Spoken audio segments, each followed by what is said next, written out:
Global পয়েন্টের পক্ষ থেকে সকলকে স্বাগত জানাচ্ছি। জাপানে অতি সম্প্রতি ঘটে যাওয়া শক্তিশালী ভূমিকম্প আবারও দেশটির উত্তরাঞ্চলে ব্যাপক অস্থিরতা সৃষ্টি করেছে। বিবিসি প্রকাশিত তথ্য জানানো হয়েছে, এই কম্পনে কমপক্ষে ৩০ জন আহত হয়েছেন এবং ২,০০০-এর বেশি বাড়িঘর বিদ্যুৎ সংযোগ বিচ্ছিন্ন অবস্থায় রয়েছে। জাপানের মতো ভূমিকম্প প্রবণ দেশে অবকাঠামো সাধারণ শক্তিশালী হলেও মাঝারি থেকে শক্তিশালী মাত্রার কম্পনে বিদ্যুৎ ব্যবস্থা ও গৃহস্থালী সরঞ্জাম ক্ষতিগ্রস্ত হওয়া নতুন নয়। বিশেষজ্ঞরা এটিকে একটি দুর্যোগ পরবর্তী স্বাভাবিক পরিস্থিতি হিসেবে ব্যাখ্যা করছেন, যেখানে দ্রুত পুনরুদ্ধারই মূল লক্ষ্য।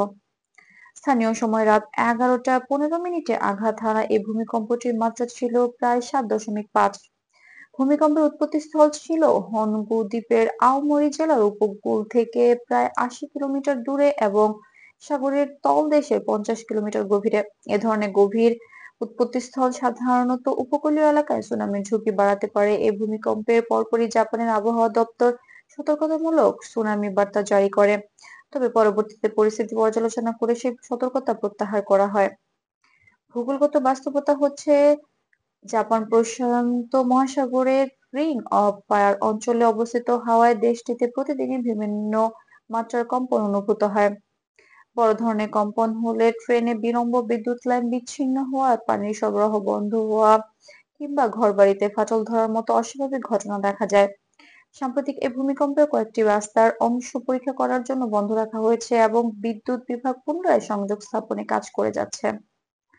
গুরুত্বপূর্ণ বিষয় হলো, এই ভূমিকম্পের পরপরই ভূতত্ত্ববিদরা জানিয়েছেন নিকট ভবিষ্যতে আরো পরবর্তী ভূমিকম্প বা আফটার শক হওয়ার সম্ভাবনা রয়েছে।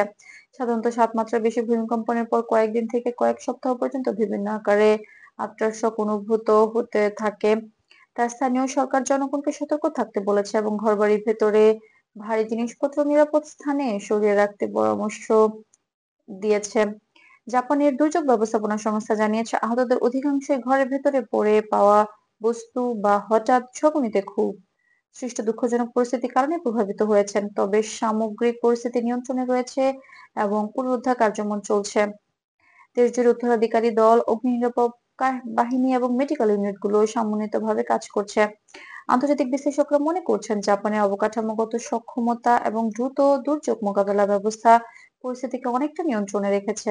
একই সঙ্গে গুরুত্বপূর্ণ বন্দর ও শিল্প অঞ্চলে ক্ষতি কম হওয়ার সম্ভাবনা সরবরাহ ব্যবস্থা উল্লেখযোগ্যভাবে ব্যাহত হয়নি।